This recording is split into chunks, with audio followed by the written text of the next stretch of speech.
మిత్రులందరికీ శుభ సాయంత్రం. నేను మీ హరి. మరి డిఎస్సి ఆలస్యం మీద, డిఎస్సిని ఎలా నిర్వహించబోతున్నాము అనే విషయం మీద మన విద్యాశాఖ మంత్రి అయినటువంటి నారా లోకేష్ గారు చాలా క్లారిటీగా చెప్పడం అయితే జరిగిందండి.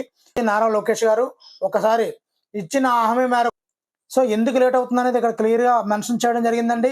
గతంలో పడిన కేసులను స్టడీ చేసి లీగల్ లిటిగేషన్ లేకుండా చూడాలని అధికారులకైతే ఆదేశం అయితే చేశారు. వాళ్ళ బ్యాక్గ్రౌండ్గా ఈ యొక్క డిఎస్సి మీద పడినటువంటి కేసుల్ని కేస్ స్టడీ చేస్తున్నారండి. మరి ఎటువంటి ఇబ్బందులు తలెత్తకుండా త్వరలో బెస్ట్ డిఎస్సి నోటిఫికేషన్ ఇస్తామని చెప్పారు. మరి ఆ ఇవ్వడానికి లేటు కూడా ఒక 2 నెలలు, ఎస్సీ వర్గీకరణ నిమిత్తం 2 నెలలు లేట్ అయ్యే అవకాశం ఉందని క్లియర్గా నిన్న ఐ వెంకటేశ్వరరావు గారు అలాగే కేఎస్ లక్ష్మణరావు గారు మన పీడిఎఫ్ ఎమ్మెల్సీలు చెప్పడం జరిగింది. మరి వచ్చే ఏడాదికి ఖాళీగా ఉన్నటువంటి టీచర్ పోస్టులను భర్తీ చేస్తాము అని ముఖ్యంగా ఈ యొక్క మంత్రి లోకేష్ గారు చెప్పడం జరిగిందండి. వాళ్ళ యొక్క టార్గెట్ ఒకటే. మరి వాళ్ళు వచ్చినప్పుడు మొదటి సంతకము డిఎస్సి అనేది మొదటి సంతకము. అదేవిధంగా జూన్ కల్లా రిక్రూట్మెంట్ జరుగుతుందని కంఠాపదంగా మొదటి నుంచే చెప్తున్నారు. మీకు ఉంటుందా లేదా, టెట్ ఉంటుందా లేదా, డిఎస్సి ఉంటుందా లేదా అనే అయోమయాన్ని ఫస్ట్ విడనాడండి. ఎటువంటి పరిస్థితుల్లోనూ డిఎస్సి రాస్తారు. రాసిన తర్వాత జూన్ స్కూల్ రీఓపెనింగ్ కల్లా ఖచ్చితంగా మీరు మీ అదృష్టం బాగుండి సెలెక్ట్ అయితే ఖచ్చితంగా 600 జూన్ 12వ తేదీన రిక్రూట్ అయిపోతారండి. మరి అంత క్లారిటీగా విద్యాశాఖ మంత్రి గారు చెప్పడం జరిగింది. అదేవిధంగా అసలు టెట్ ఉంటుందా లేదా, మరి 2 నెలల గ్యాప్ వచ్చింది కదా ఎస్సీ వర్గీకరణ నిమిత్తం, మరి టెట్ ఉంటుందా సార్, టెట్ కమ్ టీఆర్టీ ఉంటుందా అన్నది ఒక డైలమా అయితే ఉందండి. కానీ ఆ డైలమా ఎట్టి పరిస్థితుల్లోనే అవసరం లేదు. నేను చాలా క్లారిటీగా చెప్తున్నాను. టెట్ అసలు సస్సేమీరా ఉండదు. ఎందు గురించి అంటే 2 నెలల కాల వ్యవధిలో టెట్ నిర్వహించలేరు. ఆ తదుపరి డిఎస్సి నోటిఫికేషను ఖచ్చితంగా వస్తుంది. డిఎస్సికి 3 నెలల టైం పీరియడ్ ఉంటుందా, నెల 15 రోజుల టైం పీరియడ్ ఉంటుందా అన్నది ఖచ్చితంగా చెప్పలేమండి. ఎందు గురించి అంటే ఇప్పుడు యాజ్ పర్ రూల్ ప్రకారం గవర్నమెంట్ 3 నెలలు నోటిఫికేషన్ ఇచ్చిన 3 నెలలకి ఈ యొక్క రిక్రూట్మెంట్ అయితే చేయాలి. ఫలితాలు అయితే ఎగ్జామ్ అయితే కండక్ట్ చేయాలి. కానీ ఇప్పుడు 2 నెలల పాటు ఆలస్యం అవడం వల్ల, అంటే ఎస్సీ వర్గీకరణ నిమిత్తం 2 నెలలు ఆలస్యం అవడం వల్ల డిఎస్సి నోటిఫికేషన్ ఇచ్చిన మరుక్షణం నుండి 45 రోజులు కాల్కులేషన్ వేసుకొని, అంటే సుమారుగా మీకు ఫిబ్రవరి 2వ వారము లేదా 3వ వారంలో మీకు డిఎస్సి నోటిఫికేషన్ వచ్చే అవకాశం ఉంటుందండి. మరి అక్కడి నుంచి మొదలుకొని 45 రోజుల నుంచి 3 నెలల కాలంలో, అంటే మే చివరికల్లా మీ యొక్క రిజల్ట్ని కంప్లీట్ చేసి మెరిట్ లిస్టులని రెడీ చేస్తారు. జూన్ 12 కల్లా మీరు ఈ యొక్క స్కూల్ రీఓపెనింగ్కి కొత్త స్కూల్లో జాయిన్ అయిపోతారండి. కాబట్టి ఈ విధమైనటువంటి ప్రణాళికతోనే ఉన్నారు. కాబట్టి ఫిబ్రవరిలో నోటిఫికేషన్ వచ్చే అవకాశం ఖచ్చితంగా కనిపిస్తుంది మనకి. మరి వాళ్ళు 2 నెలలు అంటున్నారన్నా 2 నెలలు 3 నెలలు అటు ఇటు బార్డర్గా ఉంటుంది. కాబట్టి ఫిబ్రవరి 2nd వీక్ లోపు, ఫిబ్రవరిలో ఖచ్చితంగా మనకి ఈ యొక్క నోటిఫికేషన్ అయితే వస్తుందండి, డిఎస్సి నోటిఫికేషన్. మరి టెట్ అనేది కరాఖండిగా ఉండదు. ఒకవేళ రీసెంట్గా 2024 బయటకు వచ్చే రిలీవింగ్ ఛాత్రోపాధ్యాయుల నిమిత్తం వాళ్ళ కోసము టెట్ కమ్ టీఆర్టీ ఎందు గురించి అంటే, ఒక్కసారి డిఎస్సి నోటిఫికేషన్ ఇచ్చిన వెంటనే వాళ్ళు కోర్టుకి అప్లై చేస్తారు. సార్ మాకు 2 years కంప్లీట్ అయిపోతుంది, జస్ట్ ఈ టైం పీరియడ్ మాత్రమే ఉంది, కాబట్టి మమ్మల్ని కూడా ఎలిజిబుల్ చేయండి అనే ఉద్దేశంతో వాళ్ళు ఖచ్చితంగా కోర్టుకే చేస్తారండి.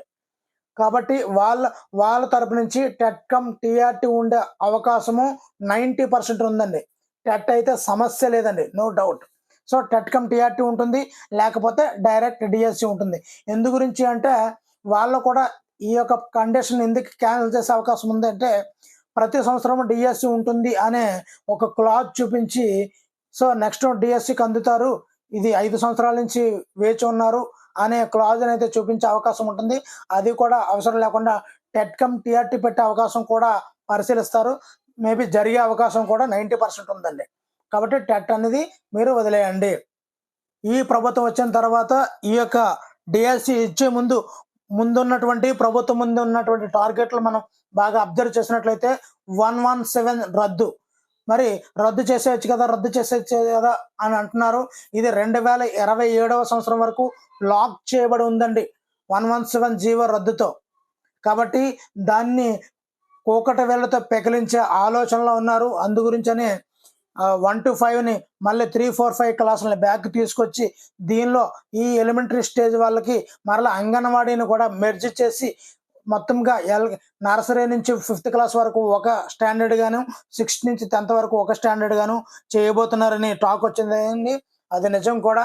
మరి అదే విధంగా 117 రద్దుతో ఇటు ఎడ్జిటీల్లోనూ అటు స్కూల్ అసిస్టెంట్లు కూడా అమూల్యంగా పెరిగే అవకాశాలు అయితే చాలా ఎక్కువ ఉన్నాయండి. మరి ఈ పోస్టులో కూడా కలిపే అవకాశము కూడా లేకపోలేదు. మరి బ్యాక్గ్రౌండ్ వర్క్ అయితే చేస్తున్నారు. ఈరోజు 2008 ఎంటీఎస్ టీచర్ల గురించి 98 ఎంటీఎస్ టీచర్లు ఇంకా మిగులు ఉపాధ్యాయులు 500 పోస్టులు ఉన్నాయని ఈరోజు అసెంబ్లీలో మాట్లాడడం అయితే జరిగిందండి. దాన్ని కూడా పరిశీలిస్తామన్నారు. కానీ అది జరిగే పని కాదు.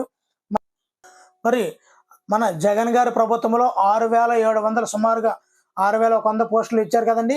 అప్పుడు ఇలా నోటిఫికేషన్ ఇచ్చిన వెంటనే అనేక కోర్టులో అనేక కేసులు పడిపోయాయండి ఈ యొక్క నోటిఫికేషన్ మీద.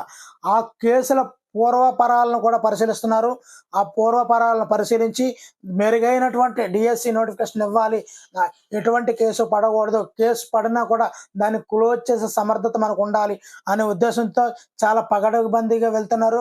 కాబట్టి మిత్రులారా, దయచేసి గుర్తుంచుకోండి, మరి ప్రభుత్వం చేయాల్సిన పని ప్రభుత్వం చేస్తుంది నిబద్ధతతో. అది ఈరోజు మాట్లాడినటువంటి లోకేష్ మాటలు చూడండి, మీకు అర్థమవుతుంది. చాలా నిబద్ధతతో ఉన్నారండి. ఒకసారి ఆ వీడియో ఒకసారి ఆ వాయిస్ వినండి.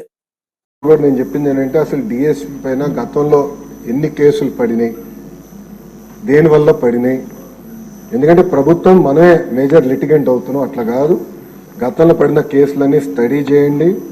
స్టడీ చేసి ఇప్పుడు ఇచ్చే డిఎస్సి నోటిఫికేషన్ పకడ్బందీగా ఇవ్వండి. అందరికీ అబద్ధమైన డిఎస్సి నోటిఫికేషన్ ఇవ్వాలి. ఇది మళ్ళీ ఒక లీగల్ లిటిగేషన్లోకి వెళ్ళకూడదు అని చాలా స్పష్టంగా నేను చెప్తాం జరిగింది. అధికారులు కూడా చాలా టైం పెట్టారు దానిపైన. అధ్యక్ష, మీ అందరి సహకారంతో one of the best notification త్వరలో మేము ఇవ్వబోతున్నాం. యుద్ధ ప్రాతిపదికంగా పెండింగ్ ఉపాధ్యాయ పోస్టులని కూడా వచ్చే సంవత్సరంలో మేము భర్తీ చేస్తాం. థ్యాంక్ యూ అధ్యక్ష.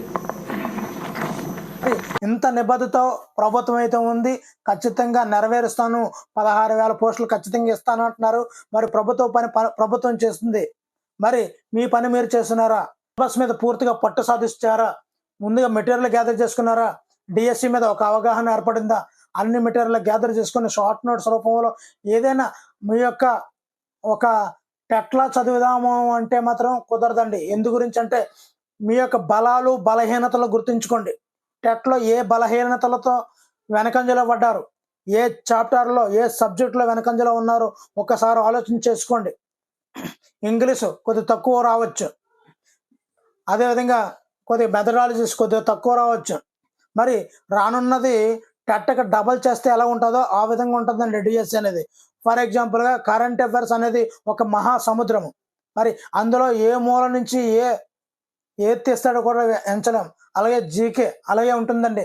మరి అదేవిధంగా సైకాలజీ యొక్క డెప్త్ని మీరు తక్కువ అంచనా వేశారు ఇప్పటి వరకు. టెట్టే కష్టము అనుకున్నారు. నాకు తెలిసినంత వరకు టెట్లో సైకాలజీ పెద్దగా అప్లికేషన్ అయితే పడలేదండి. ఈ డిఎస్సి నిర్వహణ మీద మంత్రి నారా లోకేష్ గారికి ఫుల్ క్లారిటీ ఉందండి. ఎంత క్లారిటీ ఉందో ఈరోజు చెప్పడం జరిగింది, ఒకసారి విన్నారు కూడా మీరు. మరి అంత క్లారిటీ, డిఎస్సిలో జాబ్ సంపాదించడానికి ఏమేమి చేయాలి, నీకు క్లారిటీ ఉందా? మరి ఇలాంటి గాలి వార్తలు రాగానే ఎందుకు నీరు గారిపోతున్నావు నువ్వు? అలాగా నీరు కారిపోయే ఓటమిని అంగీకరించే వ్యక్తులే నీరు గారిపోతారు. నీ దగ్గరికి విజయం ససి మీర దరిచేరదు, గుర్తుంచుకో. నువ్వెంత కాన్ఫిడెన్స్గా ఉంటే విజయం అంత వేగంగా నీ దగ్గరకు వస్తుంది. నువ్వు ఎంత నీరు గారిపోతే నీకు అందనంత దూరంలో అంత విజయం అంత వెనక్కి వెళ్తుంది. మరి జాబ్ పోవడానికి ఎన్నో మార్కులు అవసరం లేదండి. హాఫ్ మార్క్ చాలండి. హాఫ్ మార్క్ అనే ఒకే మార్కులు వచ్చి డేట్ ఆఫ్ బర్త్ ఎక్కువ ఉన్నవాడికి జాబ్ వస్తుంది, డేట్ ఆఫ్ బర్త్ తక్కువ ఉన్నవాడికి జాబ్ రాదండి.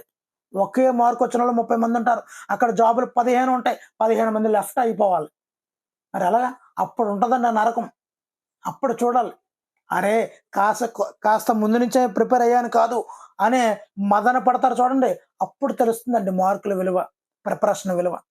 ముందు నుంచి ఎందుకు చేసుకోలేదా అని బాధపడతావు. మరి ఆ బాధను హెచ్చరించడానికి ఒక మిత్రుల్లా నేను ఉన్నాను.